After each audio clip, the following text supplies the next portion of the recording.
Want to shop Walmart Black Friday deals first? Walmart Plus members get early access to our hottest deals. Join now and get 50% off a 1-year annual membership. Shop Black Friday deals first with Walmart Plus. See terms at walmartplus.com. Gift the remarkable with Marc Jacobs fragrances this holiday season. From the iconic Daisy and Perfect to the all-new Daisy Wild, Marc Jacobs perfume gift sets include everything she needs to feel special. From her favorite fragrance, plus the matching travel spray. Holiday gifts don't get much more perfect than this. So if you're looking for a gift inspiration these holidays, gift the remarkable with Marc Jacobs. Okay, I have to tell you, I was just looking on eBay where I go for all kinds of things I love, and there it was. That hologram trading card. One of the rarest, the last one I needed for my set. Shiny like the... designer handbag of my dreams. One of a kind. eBay had it, and now everyone's asking, ooh, where'd you get your... windshield wipers. eBay has all the parts that fit my car. No more annoying, just beautiful. Whatever you love, find it on eBay. eBay. Things people love. Welcome to 4Kids Flashback.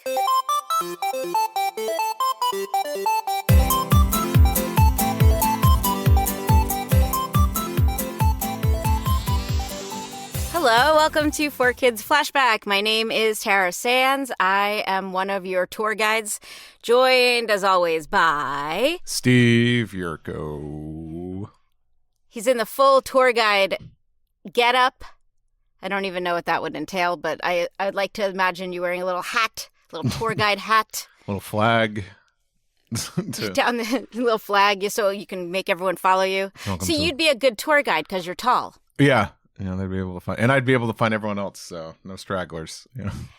That is a bad job for me, tour guide. I'm going to take it off the list. Unless it was seated. Like if it was a tour guide, I was driving like a like tram. I was going to say like the Studio Lot Universal Tour. Yeah, I think I could. That's the one tour I could handle. Mm-hmm. This is off to a weird start, but I got some exciting news today. So my cousin's 4-year-old, he's really more like a nephew. Mm-hmm. But he said, and I got video of it. He said, and he knows what Pokemon is. Because he's seen, like, Pikachu, and he knows, like, some little things, and he knows Bulbasaur through me. I mean, I don't, like, be like, I'm Bulbasaur. I don't, like, put that on him. But so he knows some of the characters. But today on the ride home, he said, I want Pokemon at home. But he didn't say it correctly. It's Pokemon, because no one says it right. But I want Pokemon at home, which means he said, what do you mean? He said, there's a show. So... he asked for it, which is very exciting for me. And I think what I might do is watch a couple of the first episodes, which I don't think I've ever done. Ever? So that Not once? I don't think so. I've seen at least I've seen parts of all of them. I don't know that I've ever sat down and watched them as a whole. So I'm kind of excited because I'm like, maybe then he'll talk to me more, and we can be like Pokemon friends. Watch along parties. So you're going to be watching it with them. That's what you're... Well, no, he doesn't live here, unfortunately. So that's the thing. So I have to watch it, but then I'm like, it gives me an excuse to call and be like, did you see when Misty's bike got stolen? I know the key things. Yeah. What did you think of that donut? What do you think of Bulbasaur? And he's like, That's not till episode 10. Yeah. So hey, you know bit. your episode numbers at least, Well, I know that because there's a Topps card that was made that says episode 10, Bulbasaur in the Hidden Village. It's my first episode. So I know because it was, I do know that. But yeah. But then I started thinking too about, because I've been going to be doing some international travel and stuff, about how kids today grow up with shows like Peppa Pig and Bluey, where there's very strong accents. Mm-hmm. And how weird it must be to grow up, we didn't, and correct me if I'm wrong, maybe there were some cartoon characters we grew up with where they all had an accent. Did we? The Smurfs all had the same accent as me. I never the main character, I think always, I'm trying to think if there's anything. I bet I'm forgetting something, but... He-Man, really maybe some kids. of them had... Yeah, like supporting characters, definitely, because you gotta make everyone sound different, even if it's like it's sometimes it's the same actors playing multiple roles. I can't really think of that. For young kids. Imagine if Ash Ketchum, like, just to flip it, like, had been British and you had grown up with that. Like, it makes me think that, first of all, kids who grew up with watching that must be better at doing accents. I don't know. I mean, I could be totally wrong. I would say so. Like for me, there's so many lines from shows ingrained in my head, so I can only imagine if they had accents. I think I would have. Yeah, you do the accent with it. Oh yeah, you gotta. Yeah. But now I'm glad that like it's kind of normalized that these that they're growing up with Bluey and stuff. It's just cool that like it's funny because we're on the 4Kids podcast, but now everything has to be Americanized anymore. That's the lesson. Yeah, that's exactly what I'm thinking. Yeah, I think we've still got some long ways to go, but I think it's I think there's just less of this. We can't let this Australian show be popular in the United States. There's no weird nationalistic pride about only our shows could be popular. I was just thinking about this because a few years ago, there's an Australian show called Butter, Snakes and Gumballs. It's for little kids, and it's an Australian show. Beautiful animation, really, really cool. But we redid their dialogue with American accents.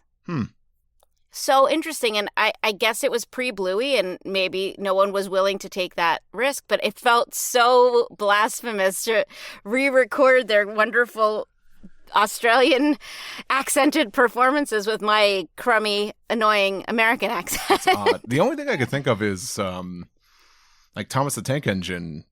I think at least like those early episodes, it was narrated by Ringo Starr. And then eventually, that's cool. Yeah, and then eventually. And then it changed to George Carlin. I forget if Ringo still narrated more episodes and then the American version replaced it with George Carlin. Because I know he, obviously Ringo didn't stick around for the whole thing. But I would say, like, that's something, that was a show I grew up with where it's like, okay. And he's narrating and he just plays every character. Of course, he switched up his voice a little bit in there. But that's like, that's one example I could think of where it's a prominent accented. But it's not the whole cast. Yeah. It is the whole cast. Oh, it is? Oh, then I'm so wrong. The way, want me to teach you the ways of Thomas. No, please do. Because it was all recorded footage of like models and stuff, and the narrator, it was almost like an audiobook. Like he narrated, but then when the character spoke, he would change his voice up a little bit here and there. So. Oh, cool. Okay, I get it now. Oh, that's very cool. Yeah, so I'm excited to meet more international Pokemon watchers and kind of maybe I'll like ask them to do the voice for me or ask them to do the accent. But yeah, how cool that we live in a world now where they throw them up on there with the accents intact. Yeah, and kids get to see that. Yeah. Well, for the most part, there's less buffer now between when something comes out and then when like the U.S. gets it, in terms of like just anime or just anything in general. It's the internet, baby. Well, and at the end of the day, you also wonder if it's just a money-saving tool. If the reason they didn't dub it with all those accents, or the reason they didn't change Bluey, they're like, let's just try it. We don't want to pay to redo it, or who knows? I'm guessing, but like if that's the reason, but I'd like to think it goes deeper. Okay, that's for our intro. We've discussed the 4Kids and the Pokemon of it all. We have a really, really, really, really cool guest today, Nob Ogasawara, and I'm hoping I said it right. He was a translator for Nintendo for the early games, and for a while he was there. I don't really know what his connection with 4Kids is, so I'm excited to find that out. And if it's none, that's great because there's plenty to ask him anyway. So thank you for tuning in for this specific episode. If you like the show, there's lots of information about us in our show notes. What can people do if they can't get enough, Steve? For starters, go to our website. That's 4kidsflashback.com with the number 4. You can all the links to where to listen to us is conveniently on our website. But if you like the show that much, and if you want to listen to episodes a week early, ad-free, go over to patreon.com/4kidsflashback and subscribe to us. And join our Discord channel. And join the Discord channel, yeah. And then chat with us, but then also get your episodes early, and then some other bonus stuff that we are putting on the Patreon. All that stuff. All right, we'll be back with Nob.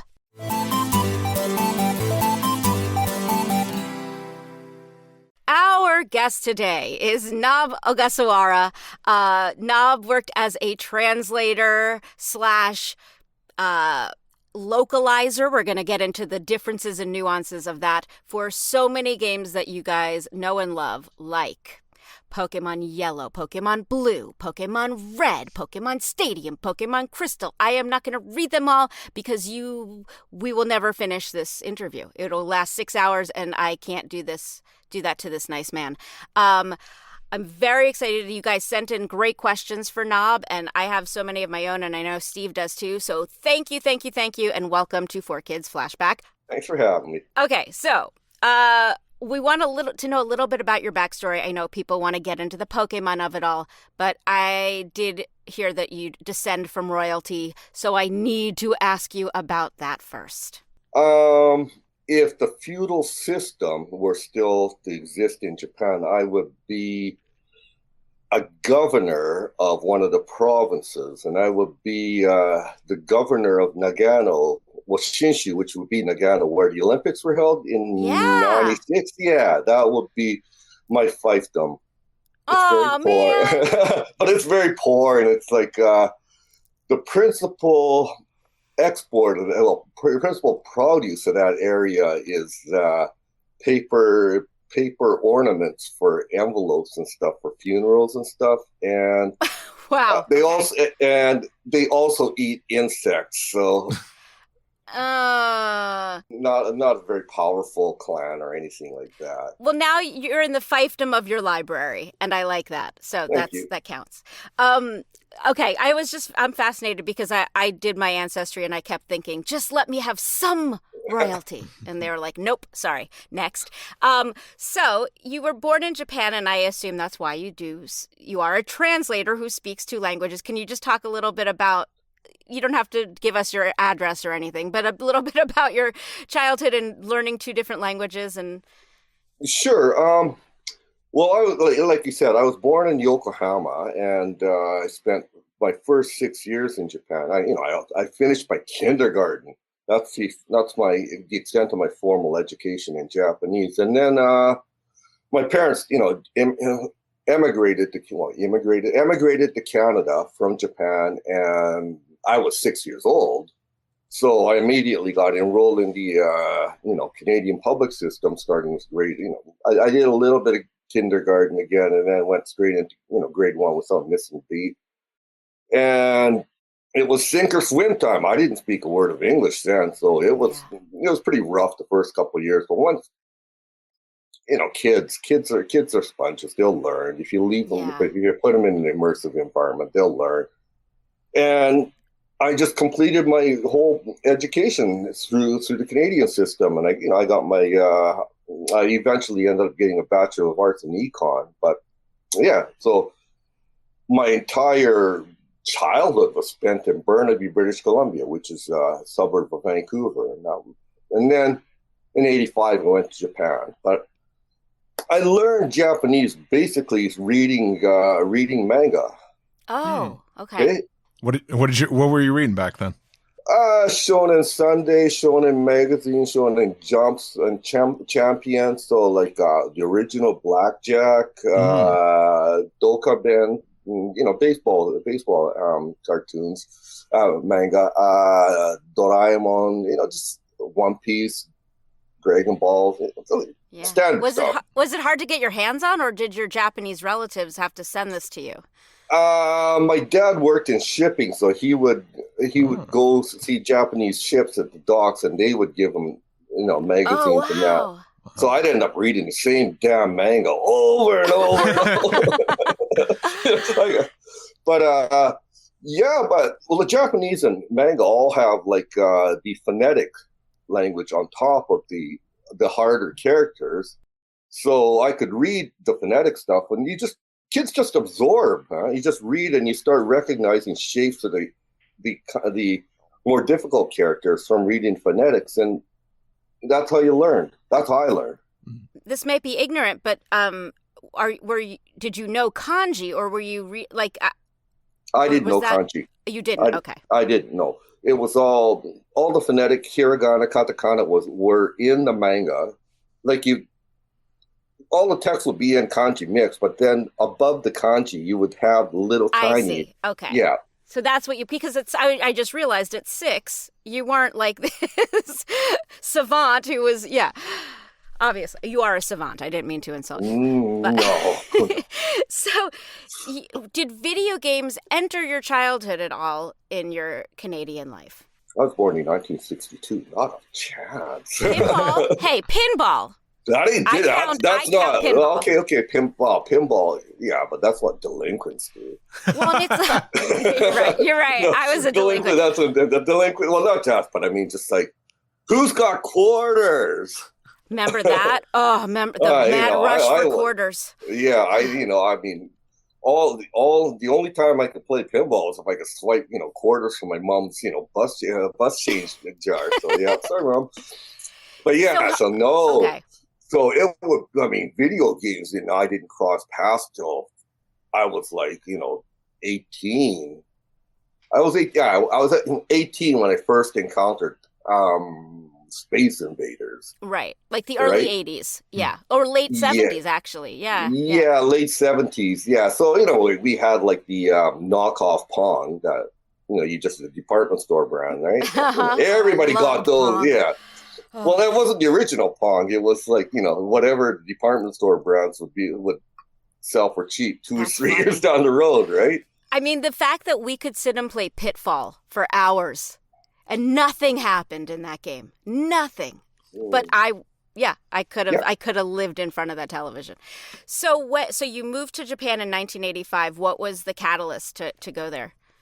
Well, I just graduated from, my university, and the prospects in Vancouver were like, kind of limited. So I figured, well, I went to school for 13 years, for 16 years in a row. I'm sick of this. Let's go somewhere else. And I said, well, okay, Japan's easy. And I wasn't planning on staying for 11 years, but I ended up in Japan, and then I answered a, ad for a translation company, and they hired me on the spot. And I didn't know. Wow. How rare that is or anything. So when you say they, just for people who don't, you are talking about Nintendo and this is in Tokyo, right? No, not Nintendo. This is pre-Nintendo. Yeah, this is way pre-Nintendo. Oh, okay. I worked for just a translation agency, just answered a wanted, and they had me working well, it was pretty good money back then. It was like $30-40 an hour for, a guy straight out of college, right? So, and Japan was relatively expensive back then, but still, I was making pretty good money. So yeah, no, Nintendo and I guess I was working in Japan for about 3 years, and I'd gotten married, and well, I needed a write-off. I started playing video games. I started playing, Famicom, and this is like in 1988 thereabouts, and I'm a late bloomer as far as gaming is concerned, and but I decided, well, I'm going to all these, I'm buying all these video games, and I need write-offs.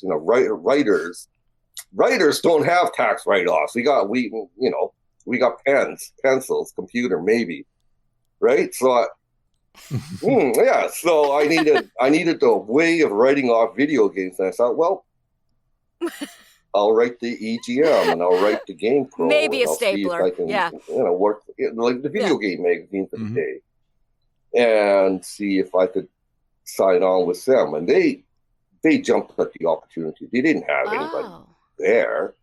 They were just ripping off, Japanese magazines. Well, I was their guy on the ground. That turned into. I went to a trade show with with the head editor of Game Pro, and I ran into an executive VP, Peter Main of Nintendo, and I just I know that man. I just ran up and I interviewed him, and then we started chatting. And he took a shine to me, and that would have been it. But on the way home out of the trade show, Mr. Main and my editor sat side by side on the bus. And he started talking about me, and Mr. Main goes, well, I like that kid. He's pretty interesting. Could I poach him for Nintendo? And my editor was like, okay, sure, go ahead. And he told me. And so I didn't have a clue this was coming at all. So like, this all just fell into my lap. Everything fell into my lap. So it wasn't like I wasn't planning on working for Nintendo. It wasn't a big dream. I mean, it would have been fun, but it was just wow. Right? It was just a pipe dream. I wasn't working towards working for a publisher or any of that. But Nintendo didn't have a clue what to do with me either. They're just like, well, what can you do? And I translate, and they go, well, okay, well, here, we'll let you translate Terranigma. Okay, and the Terranigma was unreleased on Super Nintendo over here, but it was apparently a smash hit in Europe. Mm-hmm. Like they even considered like along the lines of Zelda. But it just didn't hit in other places the same way, right? It was never released here. Yeah, I don't know why, but Nintendo just got burned badly by Earthbound. Oh, so they were okay. So they were scared because of that. Yeah. Oh yeah, because Earthbound was a huge bomb.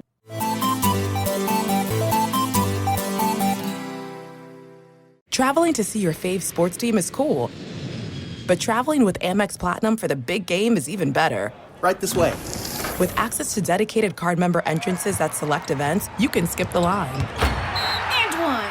And with access to the Centurion Lounge, he shoots a three. You can catch the next game on the way home. That's the powerful backing of American Express. Terms apply. Learn more at americanexpress.com/withAmex. Card member entrance access not limited to Amex Platinum Card. This is the sound of your ride home with Dad after he caught you vaping.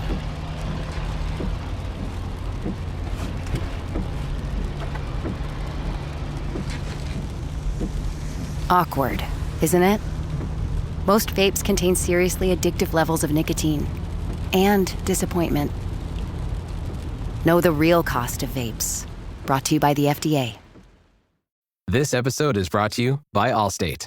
Some people just know they could save hundreds on car insurance by checking Allstate first. Like to check the date of the big game first before you accidentally buy tickets on your 20th wedding anniversary and have to spend the next 20 years of your marriage making up for it. Yeah, checking first is smart. So check Allstate first for a quote that could save you hundreds. You're in good hands with Allstate. Savings vary. Terms apply. Allstate Fire and Casualty Insurance Company and Affiliates. Northbrook, Illinois.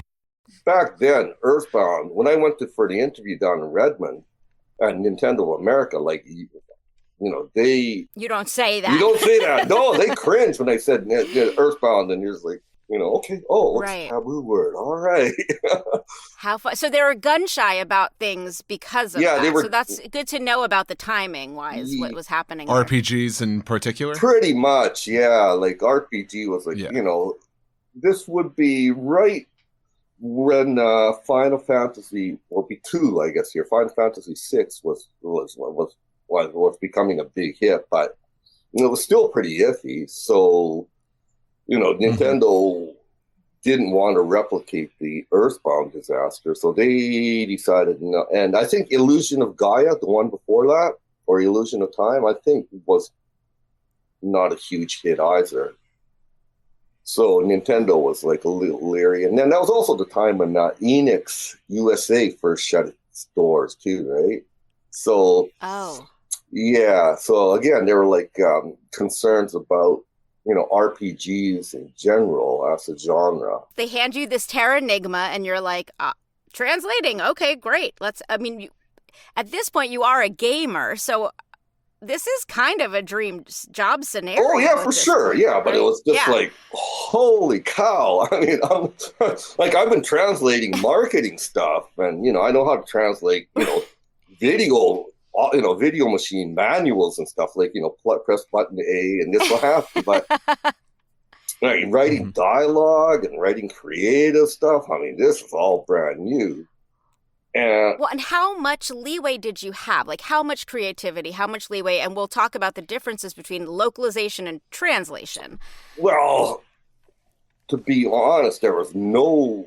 See, when you translate Japanese, a piece of a text string yay long will grow to 2.5 times that when you translate it into English. So you don't have a lot of room to mess around, to be creative. It's just the facts. Just the facts, man. That's pretty much it. Yeah. So, and the horrifying part of Terra Enigma was, like, the text files were not organized. It's not like grabbing a book and reading from stem to stern. It was like I would get hundreds of little files, and each one would be a specific location, like the lion's den, or like the sheep shack, or in like Paris. And the text inside each of those files is chronological, but they don't tell you how they fit together. So what happens in Paris eventually impacts what happens in Italy, but unless you hit those flags, the extra the follow-up text doesn't happen. So I had to figure out how everything slotted together and still shoehorn. I mean, it was like that's crazy. I mean, and who were, because we're learning like all this stuff in the 4Kids stuff, and how different departments just weren't able to communicate. Like, maybe you weren't able to beta test it, you weren't able to talk to the writers. Like, were you very alone? You were the sole translator, just kind of sitting by yourself? He's nodding vigorously. Yeah, that's all it was. It was just like sink or swim. And wow. I mean, there was a lot of despairing going on. Like, how the hell does this fit together? Like, they gave me the game, but they didn't give me any time to play test it or anything. So, wow. So I'd read all the all the files and figure out, okay, this is what's happening, that's what's happening, and hopefully, and it's not, sometimes it's just an educated guess. I guess this is what's happening, therefore this has to follow. So I could have been, I don't know how exactly everything fit together. Because you're just looking at like a script of sorts. Like, there's no game footage. Oh, hell no. I mean, imagine. Yeah, you're just saying I text. imagine it's probably the same for, voice actors too, right? Yeah, I was just going to say, and it still is. Mm-hmm. Like, unless there is a writer there, even when it's a new American game. And we're like, okay, I'm saying, what'd you say? And I don't know what attitude to have. I don't understand the circumstances. So I just try to either give them so many options that they'll have something, or give them such a boring neutral read that I hope doesn't make it into the game. It's like, and then you lack creativity in that way. Yeah, no. Well, it's like a nightmare for consistency. I mean, am I supposed to be angry here? Am I supposed to be, or am I supposed to like have a change of heart with this character? It's like... Well, and you just want to do a good job, like, and that's the frustrating thing is, in your job, in my job, and all of this stuff, we just want to do good work, but we feel like if the people could just all talk to each other. Exactly. You're a security risk, right? Right. So they don't give you the entire text and just Well, and that's some of the stuff I want to get into about like you being a security risk by knowing and having this information, like, because I did my research on you. And you are a security risk. Now, you move on to Pokemon, probably like 88? 80... I'm guessing? No. No. Wait. Stop me. You said Pokemon? 97-ish, I guess. 96. Oh, sorry. That's what I meant. I meant that's what I meant. Sorry. I got my errors mixed up. Yeah, 97 would be Pokemon. By then, I was already working. I did Terra Enigma. I did stuff like Tenchu, a couple of Konami games. And then I got a call out of the blue from the guys who I worked with on Terra Enigma. How well do you know Pokemon? Came out on my birthday. I go, okay. all right, have you played it? And I go, about 700 hours. And they go, you want to translate it? And I go, sure. So they go, okay, come down to Seattle, and they made me write a test. Like they go, what are the names of the 3, Eevee evolutions? And I don't, just like, and who what are these guys' names, and where do these guys live? What do you have to do? And I'm just like, so I aced that test, and they go, okay, you got the job. Well, okay, were you playing Pokemon? You're playing the Japanese version of Pokemon. So all of this is Japanese, obviously. Yes. I just want to clarify that. There was no Eevee, right? No. Eevee had a different name. Yeah. Well, it was Eevee. Yeah. Because I definitely want to get into naming, so I want to make sure we keep that straight. Yes. Okay, you go to Seattle. Mm-hmm. Were you going to move to Seattle for this job, or was this, you were like, hell no? Okay. Hell no. Oh, the face he's making. Oh, you Seattleans don't want to see the face he's making. No. I mean, I like it here in Burnaby, in Vancouver. No, I wasn't interested, no. I mean, I would have thought they would have wanted you on site because Nintendo was growing at this point. So I'm just impressed and surprised that you weren't forced to be there. No, there's no mention of like me ever working for them in house. I mean, they thought I was problematical because I talk like a docker anyway. So they thought I was like, they thought I was like too uncouth for Nintendo. How funny! I don't see you as uncouth, but I like it. You're like a pirate. But no, so okay, so you meet with them, you pass the test, they're like, this is our translator. I mean, I am surprised again because, again, work from home was not a thing, but the translators that worked at 4Kids were also not full-time necessarily. Right. One eventually was. But, okay, so you're like, psyched, because you've played Now, when you say you've played 700 hours of this game... And I thought I was like hot. I have a lot of questions. Yeah, I thought it was hot stuff, but then I meet kids who've played thousands of hours. Well, it's just... Listen, I'm impressed you found the time. It was a good game. I liked it. It was fun. But it wasn't, I never envisioned a future together with it. Right. So I was going to say, like, when you're starting this process, we don't think of that. What we're working on or doing is canon because something when it hasn't been a huge success yet. Do you know what I mean? Yeah, like the stuff that you did and wrote. So that headiness of it doesn't really play in. You're like, all right, this will be fun. But was there anything in you that was like, this could be huge? Or it could be what it was? I honestly thought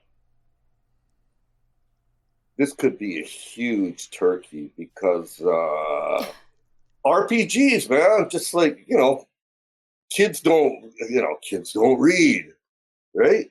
Gamers don't read. And then, no, I thought that was kind of BS, but, because, like RPGs were already well established in Japan, but, I thought, well, okay, trying to get kids to read on Game Boy.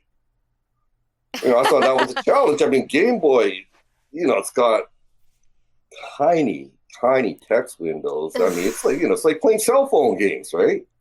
On a green screen. Yeah. And like, and 18 characters wide and 17 characters on the lines, each line below. I mean, it's... You don't get to do very deep writing. No, I mean, were you the sole translator? What was the first official game? Pretty much. There was Nintendo of America did a lot of the naming, so all the stuff in capital letters. Actually, I didn't do very many of those, so I don't have very good stories there. But yeah, Nintendo America just it's all handed to me, fait accompli. Here's all the list of names. Here's a list of items. Here's a list of Pokemon, and I'm like, look at some of these, and I go, oh, some of these are not very good. And then when the long names came up, you're probably like, please keep these names short so I can fit them on the screen. Well, it's like, I just looked at them, and I go, look, all of them are variables, and if you've given me 10 characters for Pokemon names, that's all, we can't go over it. Right. So this was like their Bible. This was like their Pokemon Bible that they're like, here's the terms, here's the, like, no? No. Just a list. Just a list. And me and a couple of the original folks that were involved in Pokemon, we basically created a Bible. Because there was nothing to go on. Okay. That's what I was going to ask. Okay. Yeah, they didn't have the guidelines. We didn't have a grammar guide. Now, every Nintendo game, everybody gets like, you got to use Oxford commas. You got to, no two spaces after a period, or like there's all sorts of like, you get a 20-page booklet saying this is how you write for Pokemon, or this is how you write for Nintendo. Right. So words like Pokédex, like what existed? Like, did the word Pokédex exist? Did the word like what? Words like a Pokeball. Pokeball. Pokeball and Pokemon existed. I think I may have coined Pokedex. See, let's just pretend you definitely did. I don't remember. It's so long. I know. I'm sorry we didn't do this 20 years ago. Yeah. Right? So who are you dealing with while you're creating this Bible in quotes? Basically, one man. But I can't mention his name, or it probably NDA stuff. Yes. Okay, that's totally fair. Yeah. But basically I worked with essentially one contact at NOA, who was my handler for the first two generations. And then from third generation on, I had another gent who was very, very good to me. And then other than that, I mean, there was a couple of helpers and one text editor. The first generation, there's only 3 people working on it. That's crazy to me. And after it exploded, then all sorts of people wanted their little, piece of the action. Right. How is this going back and forth? Because you're not in the same space. It's not like you're jumping on a Zoom call in the 90s. How is all of this happening that you're compiling this with only a few other people, obviously? And did anyone else speak Japanese to be like, hey, or did you have free reign since you were the only bilingual person? No. My NOA contact, my handler was Japanese too, so we could converse, but his English was perfect. So he'd look at my English and he'd give me hell and just, well, that's not what it says, and I go, that's what it means. Right. So I was going to ask about the nuance of things. Like, they trusted you with the nuance of all this stuff. It took a while. They were like, no, we need more, we need you to be more linear, more direct translation. And I go, well, that's sucky. But well, that's what I was going to say. Yeah. But this is what Game Freak wants. And I'm like, all right, okay. So I don't stray too far from the Japanese. Fine. I'll find other ways of, sneaking in my writing, and I'll just sneak in my double entendres in ways that don't trigger my editors. Right, because you must have had strict rules about even just words you weren't allowed to use, right? Oh yeah, like no ageist stuff, no sexist stuff, no racist stuff. This is a game for this is a game for everyone. So no swearing, no. But even the word crazy, I heard you could not use in the. Oh, that was on me. I wouldn't use it. Oh, you wouldn't use that. Okay, I wouldn't use that. Yeah, because I would only use it. I would only use crazy like it's raining like crazy. But I would not as a personal description of a human. Because because it's for Pokemon's baby's first RPG. It shouldn't be that raunchy, or it should be. It's a kid-friendly space, so the worst you're going to hear out of me is like, "Yeah, little pipsqueak." Right. And what's interesting too is, again, going into the changes that get made in the anime and things like that, it's a very different culture over there about what they can do in terms of Pokemon and Yu-Gi-Oh! And what had to get edited for children here. So for sure, yeah. So your eye was really valuable for that. Yeah, I mean, the anime was like a lot more. Like you must have had a lot more flexibility, I guess, but you still had to stick out there. But you still had to stick standards to and the script, right? practices. Yeah. I mean, we were locked into that. The way that you were locked into that tiny little screen, we were locked into the lip flap. I mean, it was the same like cage we were in of like, I want to be creative, but there's no space. Nope. Just stick to the facts, man. Yeah. So that was now it's very restrictive, and it was really restrictive at first because the editors and my handler were on me like a hawk because my handler was naturally paranoid and skeptical, so like. I couldn't get away with very much. I mean, I almost got canned when, like, in the game, one of the NPCs had a Spearow, and she goes, yeah, well, you should name your Pokemon. I called my Spearow Brittany, and they were not pleased. I got dressed down pretty good. Wow. So that's what I was going to say. Like, we have a lot of questions about, like, did you name Nurse Joy? Or Officer Jenny? No, or like... No. So those names all came from Nintendo of America. Even like Jasmine, Bugsy, like all this stuff. Yes. I mean, I got to suggest in later generations when I got a little bit more trust, a little bit more credit built up with them, they would listen to my suggestions, especially when they were stuck with something. They go, I don't know what we do with, what do we do with Gyarados? They don't, legal won't let us use Skullkraken. And I said, I just told them, well, just don't be an idiot. Just use Gyarados. Don't try not to reinvent the wheel every time. And they're like, it'll win you brownie points as good Game Freak as well. And they go, okay. And we'll use that as leverage. We'll use that as currency for getting our way elsewhere. Right. Negotiation, man. And just like weird life lessons in there.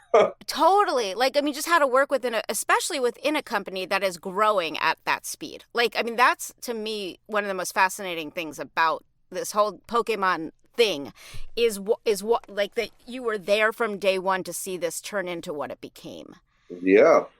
Well, when it first came out, I guess, was it 98? September of 98? Red and Blue? Red in 96 or the anime. in Japan, and Yeah. And then, because the anime came out, and then, my kids were watching the anime. They were having videos sent from Japan, and then I was thinking, well, this is neat.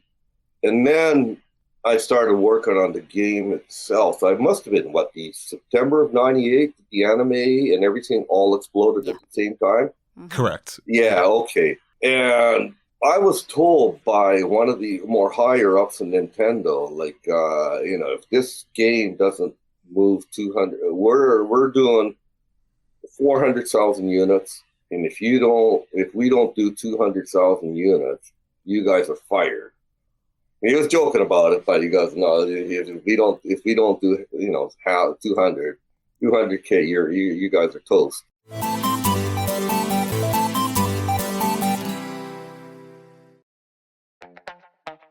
This episode is brought to you by Skinny Pop Popcorn. Perfectly popped, endlessly delicious. Oh, so light and crunchy. Skinny Pop Original Popcorn is the snack you've been searching for. Made with just 3 simple ingredients: popcorn kernels, sunflower oil, and salt. Snacking never felt or tasted so good. Perfectly popped, endlessly delicious. Give yourself permission to snack and pick up Skinny Pop Original Popcorn today.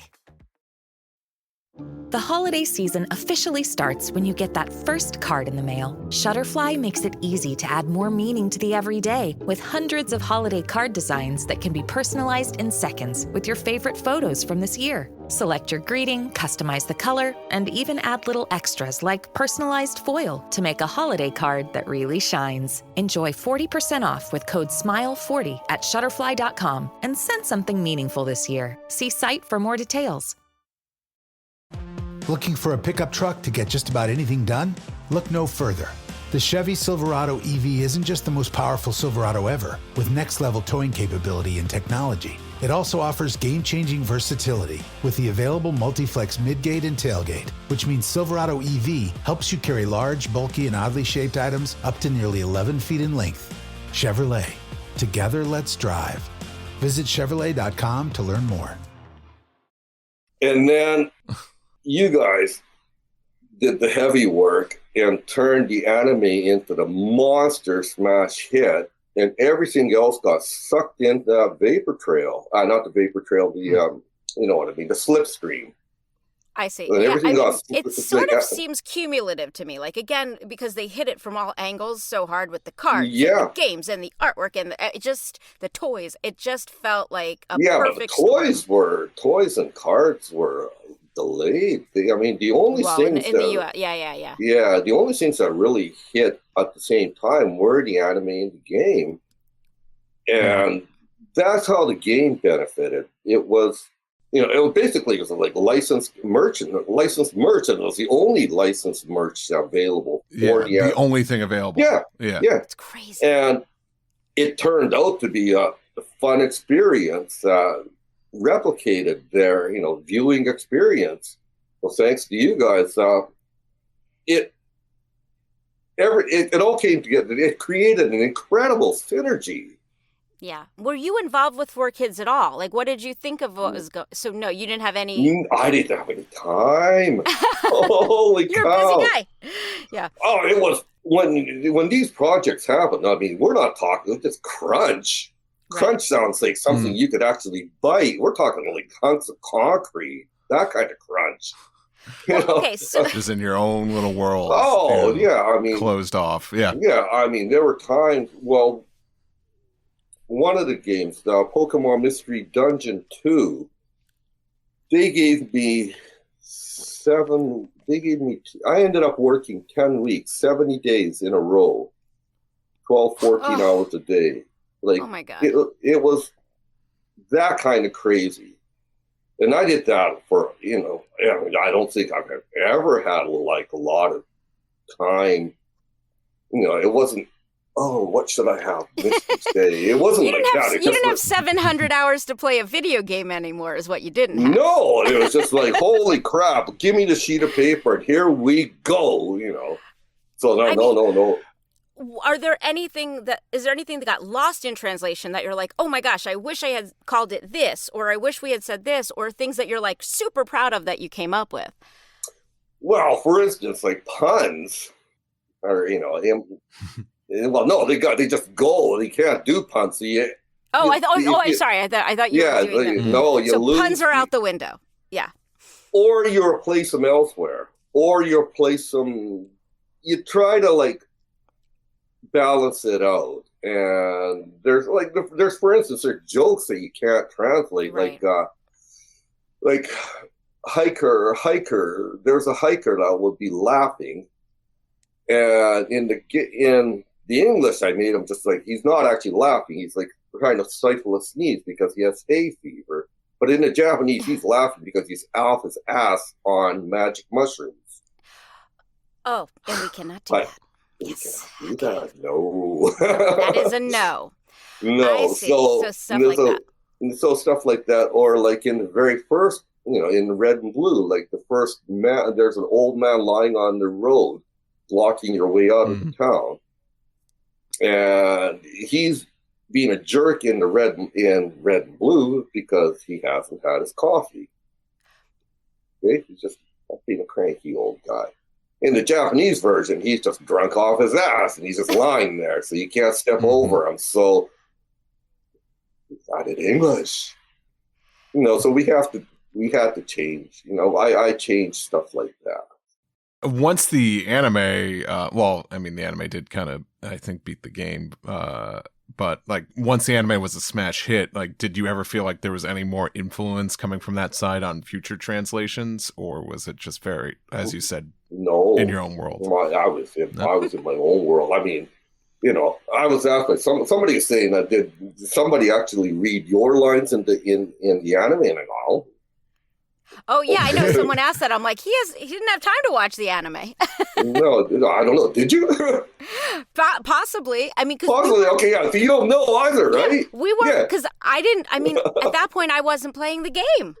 Right. You just we were yeah. not. Yeah, it's a shame again that we didn't get to meet, but that just wasn't how it worked. No, it doesn't. I mean, just like the realities of the market. When we're working professionals. Yeah. We ain't got time to be playing video games, or we ain't got time to be reading manga on that. Are you kidding me? Sad but true. Yeah, we're grateful we don't have time. We're grateful we have a job. So sometimes, okay, in IMDb, which is a very imperfect place, but they have you credited as text translation, localization specialist, text translator, like different titles like that. Like, how do you view that as opposed? They're all the same to you. Okay. Do you consider, like, because we've spoken to writers and translators and things like that, so I guess their feeling is a translator for the anime specifically, they didn't want their personality, their stamp on it, and then the writer would take that direct translation. It sounds like your job was more of a hybrid of those two things.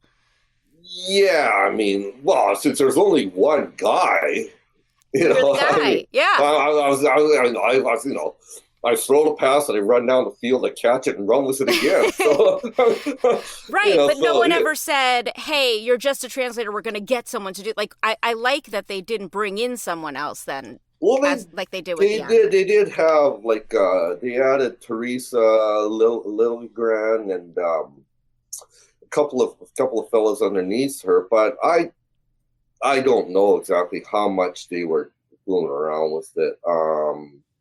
You know, I wrote tons of notes on like why I don't use crazy as a word, or why we don't call kids this or that, or we don't overly get we don't get overly sexy or suggestive. It's just but they were pretty good about it. I think they were good about preserving my way I write, my style. So I'm really grateful for that. Yeah. Did your process change for a game that had actors' voices in it as opposed to just written dialogue? Oh, I never, I was just like beyond my pay scale. Oh, so you would do the like for something, because I guess I worked on some of these games, but I said words. So was I saying your words, or was I saying? Probably my words. I don't know. They may have been filtered, but I mean, I wasn't writing specifically for anime or anything. I just write for the game. No, I mean like the games that had actors in them. Were there any? I guess. Oh yeah, like Steve. What did I do? Coliseum. I would say Coliseum was like Coliseum. I would say the extent of it. If like Pokemon specifically, if there's any dialogue, most of it would be just the Pokemon. But like I was sounds, Richie in one of in Stadium, right? Like okay, Puzzle League. Puzzle League. I think you're Puzzle League. Yes. I'm giddy, right? Yeah. Yes. Who did I say that? Who said that? Ash? No, that was it. That was James. James. Oh, that makes more sense. That does sound right. Okay, so because I just wanted to know if I ever got to say your words. I don't know. I mean, I can't. I mean, other than that, I guess the Coliseum one would be the announcer guy, like take him down in one hit, and And that was Ted, right? Ted Lewis? Ted, yeah. We've interviewed that guy, yeah. Okay, yeah, he probably ended up saying everything I had to write for Coliseum, okay. Yeah. I'm going to, Steve, also just jump in whenever. I'm going to look at some of these fan questions. Sure. Okay. I'll break away from Pokemon for a moment. Okay. You eventually also translated a handful of Yu-Gi-Oh games. I don't know, is the 4Kids connection a coincidence there? I'm curious what led to you. No, I just got a call out of the blue from Konami Hawaii, and they just go like, you do game translations, right? And I go, yep. And they go, you want to do Yu-Gi-Oh? And I go, don't know, but sure. So and Sacred Cards was your first game? I I think so. Yeah, Sacred Cards, and then Reshef. Yeah, Reshef, and then Dungeon Dice Monsters. I think those were the 3 I did. Yeah. I'm curious if Sacred Cards was the first. I wonder if the connection was because that was like an RPG styled game, and they thought, Pokemon. Yeah, possibly. I mean, I'd already, by then I was already hired by Enix to work on Dragon Quest for Game Boy as well. So I guess I had a bit of a reputation as the RPG guy. I mean, I was good. I was good at figuring out how, RPGs fitted together and how systems work. So, I guess I had a bit of a reputation. But with Yu-Gi-Oh! And Konami, I'm guessing it was a similar situation with Pokemon, where it's just already like, here's the list of everything. Oh, yeah. I'm not reinventing the wheel. I mean, just like, why, Blue Eyes White Dragon? I mean, that's a horrifying name, but... How do you really feel? Yeah, I mean, just those god-awful direct translations, but... One of the questions we got from one of the listeners is that apparently you're attached to the Pokemon Channel GameCube video game. It included some clips of the Japanese version of the Pokemon anime, and they wanted to know if you were involved in that at all. You're like, hell no. No. Well, no, not so hell no, but just like... No, I know. Everything's compartmentalized, right? I mean, it's like, you guys didn't have any say in the translations. No. I didn't have any say in the voice acting games. Just everyone's got their little time cage. I know. And it is crazy because of the way the 4Kids offices were set up, we could interact. So there was more interaction than another place would be. But it's still, you just want to feel collaborative. Like, you get into this world to be collaborative, and yet you feel like you're so isolated. Just such a shame. It is a shame. So here we are, gathering 30 years after the fact. Yay! Reminiscing about, they all suck. It's so crazy. Okay, so someone wanted to know if you ever got to meet or speak with Satoshi Tajiri or Junichi Masuda. No, you never. I was supposed to meet Mr. Masuda and Mr. No, not Miyamoto. No. One of the script scenario writer, but it was the snow. It was the snow day. It was the blizzard day in Seattle, and I hit the border, and I turned around because it was just there's no way I could make it down to Seattle on this much ice on the roads and that. So no, I only spoke to them on the phone. Yeah, it sucked. But so you did speak to them at least. Okay, so you had interaction. Well, I spoke. Well, I spoke to them once. Over the phone.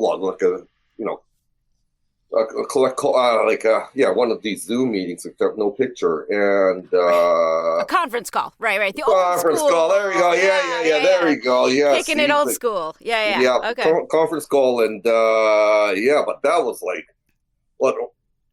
To me, it was the one I'd already finished translating, the Generation 4, and they wanted to discuss it with me, like,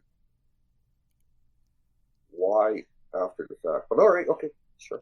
I thought I read somewhere that you named Hoppip, or what? Some of the names were yours. Do you remember any that were you? Because I love hearing the name story. I'm Hoppip, Jump Plus, and Hop, Skip, and Jump, right? Skip Loom. Oh yeah, you're right. Yeah, Hop, Skip, and Jump. So I just because Nintendo loves that kind of like ABC, 1, 2, 3 ABC project. So like they I like on a Hop, Skip, and Jump. And I think they changed a couple of the words around, but and then I would suggest stuff like. I suggested Phantom for Spiritomb. Oh. And they go, we don't like Phantom. And I go, why not? And they go, well, we'll change it to Spiritomb. Okay. Huh? Okay, go. What were what were the circumstances that you, because again you were working like kind of by yourself, what were the circumstances with which you were able to then make suggestions like that? Like, was it when things like the characters introduced early, or like how did that work? Well, they give me the list of like, number 1 and number 25 is Pikachu, etc. Right, and there's a lot of them are like they would have a little asterisk pending.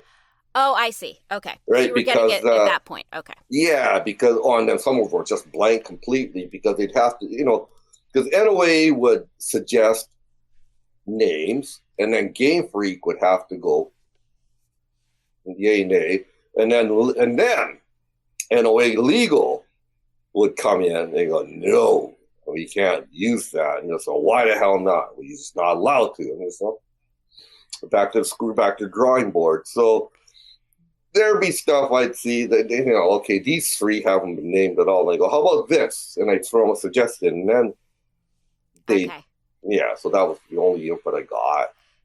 So I heard you say that you kept this list of like your Pokédex of terms and things, but that you weren't allowed to access it because that was like a security risk, or say this was the security risk I was thinking about. What was the story there?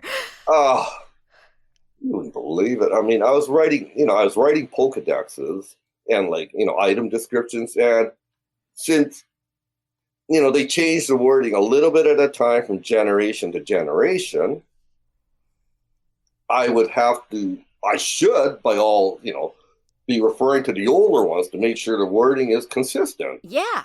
If I call it consistency. Yeah. Right. Yeah. If I call it a needle before, then it has to be a needle in generation 2, 3. I mean, once you tell a lie, you got to double down on that sucker. Right. And So I was writing Pokedex for like generation 3 or 4, and I go, okay, well, you guys rewrote my Pokedexes from earlier. You made some subtle changes to them. Let me see them so I can reference them for consistency. And they go, no, why? You're a security risk. And I'm like, what? How am I supposed to do my job if you're like handcuffing me behind and like how frustrating. It's just like, okay, all right then.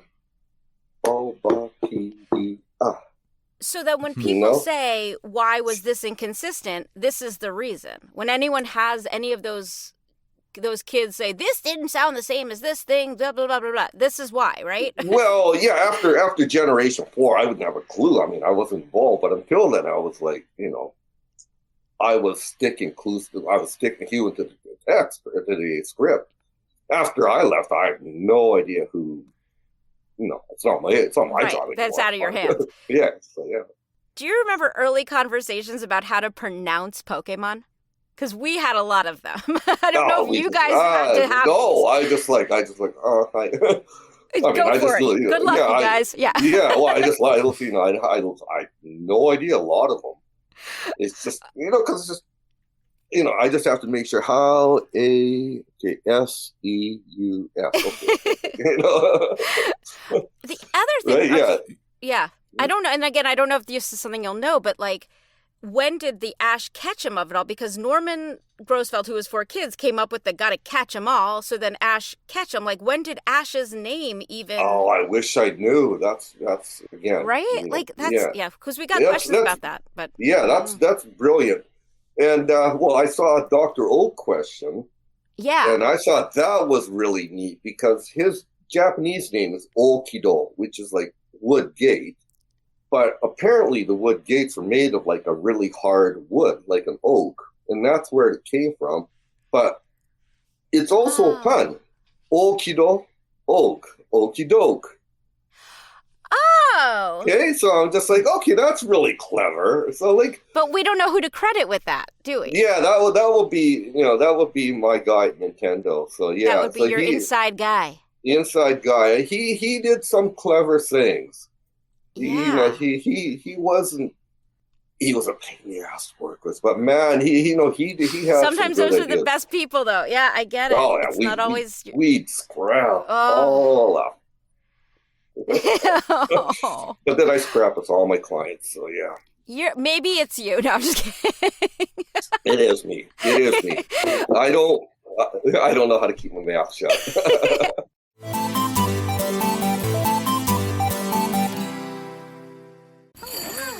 This year, Santa's bringing the power of Energizer into his workshop. Whoa, the Energizer Bunny's got so much power. Wait, he's powered up all the toys. I think that means we're done for the year. I love this bunny.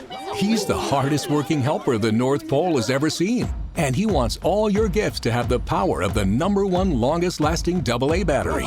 So this holiday season, stock up on Santa's and the elves' favorite battery, Energizer Ultimate Lithium. My dad works in B2B marketing. He came by my school for career day and said he was a big ROAS man. Then he told everyone how much he loved calculating his return on ad spend. My friends still laugh at me to this day. Not everyone gets B2B, but with LinkedIn, you'll be able to reach people who do. Get a $100 credit on your next ad campaign. Go to linkedin.com/campaign to claim your credit. That's linkedin.com/campaign. Terms and conditions apply. LinkedIn, the place to be. Because you mentioned the Pokedex entries earlier. It's well known that they're very strange and they could be dark. Do you remember having to kind of, a fan asked this too, it's like, do you remember having to lighten them up at all?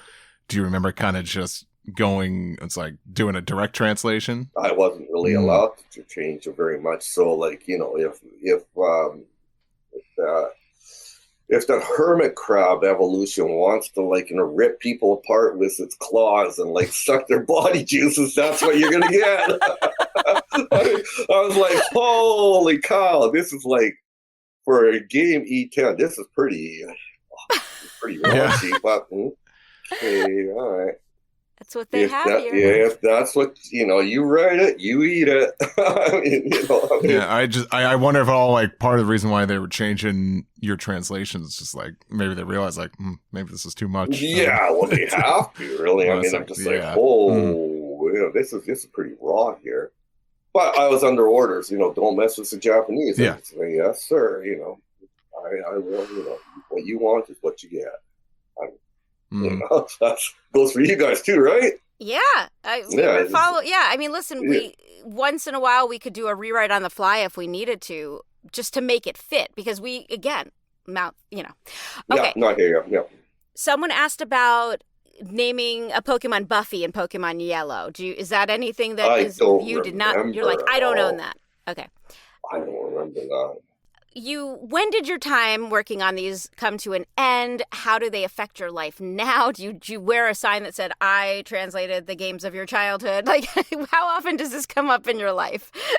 Well, I guess I went from 97 to about 2010, 2008. I'm not too sure. It's a long run, yeah.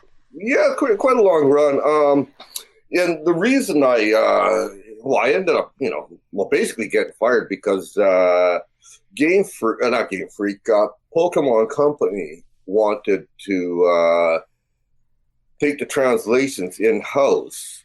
Mm-hmm. And they said to Nintendo, we want to handle the translations now. And Nintendo said, you could do that, but you can't use Nintendo resources anymore. And like, well, I'm not a Nintendo resource. I'm a freelancer, you know. Right. Like, wow, okay, thanks. And like, I was really upset, but you know, because you know, I mean, I was like, you know, carrying the torch, man. Yeah. I mean, I tried to, you know, keep the games a kid-friendly environment. You know, I tried to keep out meanness. Like, you know, I don't like I said, I don't like the word crazy because it's a stigma. I hate, you know, it's not, you can't, crazy is something you can't help. And you know, there's too many people out there that suffer from that. And it's just, you know, I didn't want kids to, you know, feel persecuted that way. So I was, you know, I was really conscientious of stuff like that. And, I love hearing about the care that went into that too, because again, kids play these games and they don't think about the care that you put into that, which words you used, which is so no, but it's great to learn because it's a whole new appreciation for the kids that are adults now who play those games and are like, oh right, they never said that. Like it's very cool to hear. Yeah, it's their first RPG, and and it's just like it's heartbreaking to hear how many kids tell me now, like, thanks for making my Pokemon made my childhood a better place. I was a really lonely. I mean, it's just like that just destroys me hearing that. Like, oh my God, how horrifying! Right. So, but if you were a bright spot, it is. I'm glad you did get to hear it, but it's heartbreaking. But and I go, gosh, I'm glad Pokemon was there for you.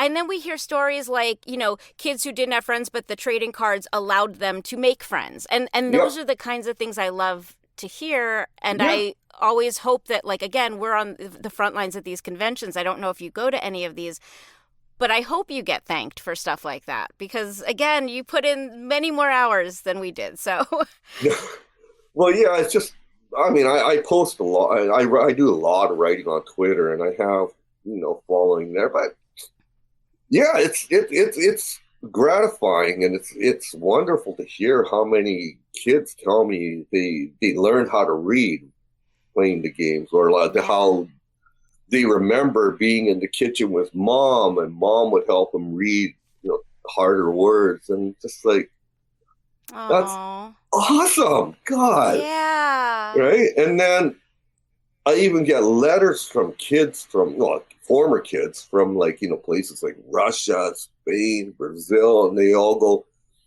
we learned how to read English playing your game. And just like, yes, that's like, I did my job. I could die happy right now. Because, hey. Yeah, so when that just made me think, when the translators in a new country started working, were they working off of the Japanese or off of your American translation for these games? Off me for the first bunch for the first good number of generations. I think now that they've gone to simultaneous worldwide release, they're getting different now. Yeah, it's different now. I mean, they have a number of translators working on each language. It's like, wow, But would the French translator call you and be like, "Hey, I'm about to start this game that you've already," so they didn't hook you up with those people? Interesting. No. Little cages. He's making a big goose egg with his hands. Yeah. No, it's just little cages. Everyone's got their little cages, and we don't interact. It sucks. Bananas. So we'll put a link to Nob's Twitter feed in the show notes. So make sure you check that. It's Doug Dinsdale. It's hard to say. Yeah, one word. Yeah. What are you? Can you leave us with something brilliant? No pressure. No. Anything you want to say before we wrap it up, or anything you're working on you want to talk about, or? Oh no, I'm totally retired now. I'm just like, there's no money in translations anymore. It just sucks. I mean, but is a lot of that due to technology and the way that, or is it just that? How do you say it? Simple supply and demand. There's a lot of people out there who can translate now, and they're good. But there's just so many, and there's and publishers are cognizant to that. It's their business. I mean, it's in their interest to minimize payment, so it's wiping out a lot of older translators who used to making good money, and now I could make more money shoving a broom out of supermarkets. So okay, well, now that you are retired, this is my final question. What game are you playing with all this time? All this time? Well, not really. I mean, no 700 hours. Oh, hell no. I got no time now. I got less time than ever. But I'm still playing Zelda. Okay. Tears of the Kingdom, and then Pikmin Bloom. But other than that, I mean, So you are still dabbling in the game world. That's what I wanted to make sure. Yeah, of course I am. Of course I am. Well, thank you so much for talking to us. Honestly, this has been so insightful. Really, really appreciate it. Oh, no, thanks very much for having me. It's been my pleasure.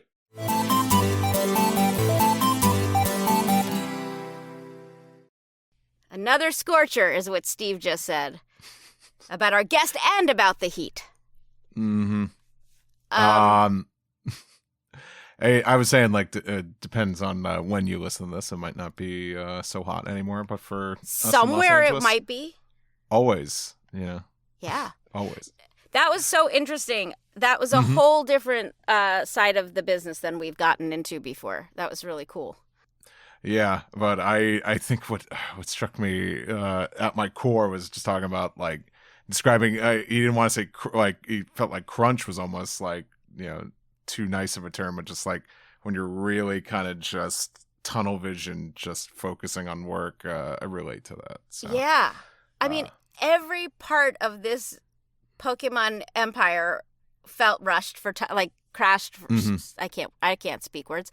Just felt rushed for time, and it is amazing the product they delivered under that pressure. Yeah. But definitely it felt like there was plans for it, from like the fact that they already had so many, like the list, was the term we often use, like that was already laid out when he was translating the first games. It was like the world building of it all. Like they were creating, there was a plan. There was a plan.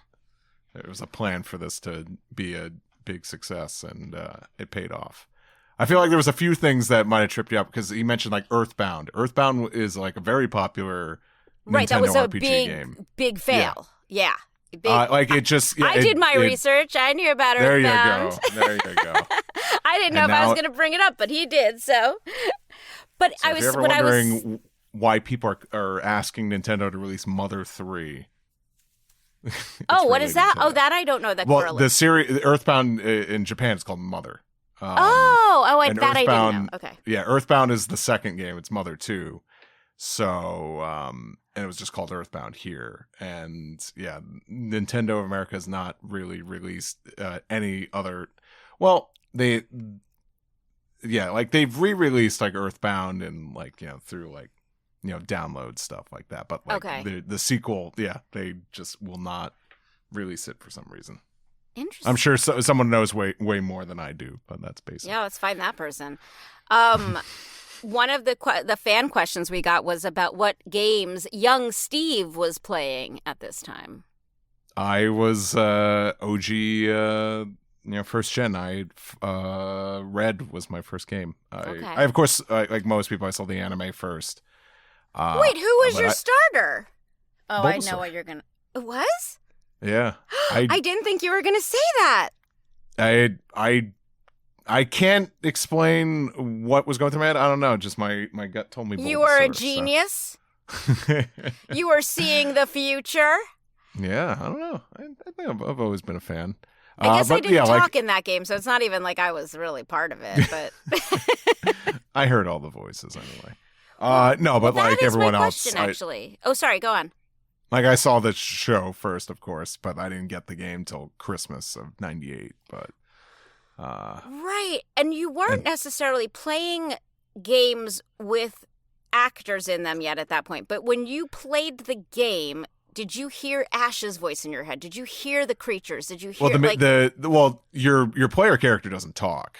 No, I know, but in your head, were you hearing Ash? Like, because you watched the anime before playing the game. I just think I always I put myself into that was really okay. I envisioned myself in there, but like the other characters, of course, because like Brock and Misty are in the show and in the game. Right. All the gym leaders are. Totally, yeah. You could like hear Brock's like swagger in your head and like of course, yeah. I love that. I mean, now I guess. I take for granted that there's talking in a lot of games now. I forget. Yeah, I mean, indie games like kind of don't rely on that so much, but there's some games, depending on like the look and vibe they're going for, there's a little left for the imagination. That used to be some of the fun of the limitations of older video games, was just letting your mind fill in the gaps. That's a good point.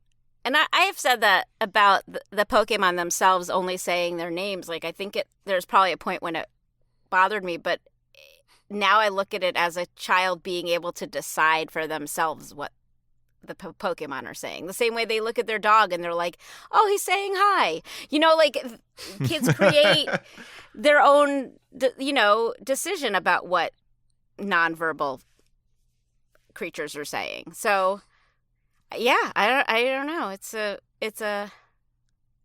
I don't have an explanation for what, but again, I think I came around on that because again, I think I was frustrated not to have words, but now I'm like, oh, but how cool that they could decide for themselves. And that's why I'm excited for this 4-year-old to start watching. And right after this, I think I'm going to watch it. Were you frustrated in do you remember that one episode where they're stranded on the island and the Pokemon are just all talking, but it's just subtitled? Wait, wasn't that the part, a short before a movie? Was that a short? No, it was an episode before the movie. I think that was. Yeah, but I think you might be thinking of like Pikachu's Vacation. That's what I'm thinking of Pikachu's Vacation. There's an episode where they all get stranded on the island, and one episode just focuses on the Pokemon. They're all kind of hanging out. Oh my god! And they all talk to each other. Oh my god! It's crazy making.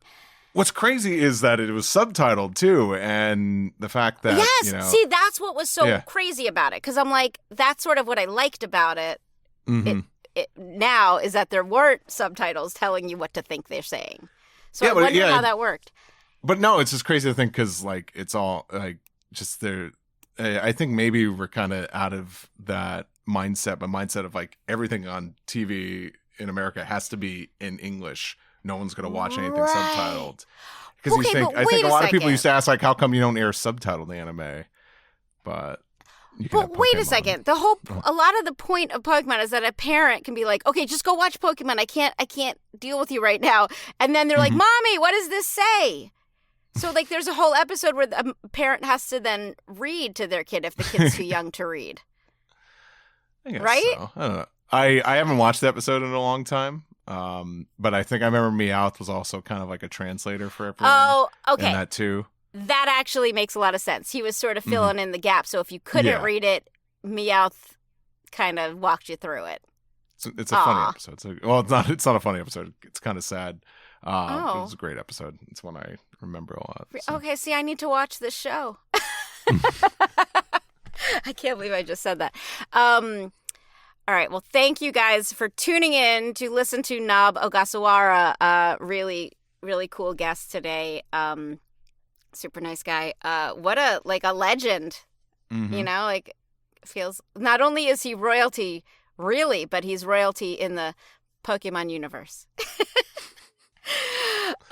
So check the show notes for his Twitter account and for all the places you can go. Please, if you liked the show, subscribe, rate, and review. Subscribe, rate, and review. Subscribe, rate, and review. If you like the show, you know what to do. Just subscribe, rate in like Apple Podcasts or Spotify or wherever you're listening, or on YouTube, or I don't know. Mm-hmm. What you guys do. That's it for us, but we will. Catch you next time. 4Kids Flashback is a production of Maji Media, hosted by Tara Sands and Steve Yurko. Producers are Zach Logan, Tara Sands, and Steve Yurko. For more information, go to 4kidsflashback.com. That is the number 4. And if you worked at 4Kids and have a story you want to share, please email us at 4kidsflashback@gmail.com. You can find us on social media at 4Kids Flashback, and to listen early and ad-free, head to patreon.com/4kidsflashback. For podcast merchandise, find links on our website and Linktree. As they say on every podcast, if you liked this show, please subscribe, rate, and review, and tell your friends, or 4. If you want to check out other Maji Media podcasts, go to Maji, MAJI.media. Thanks for listening.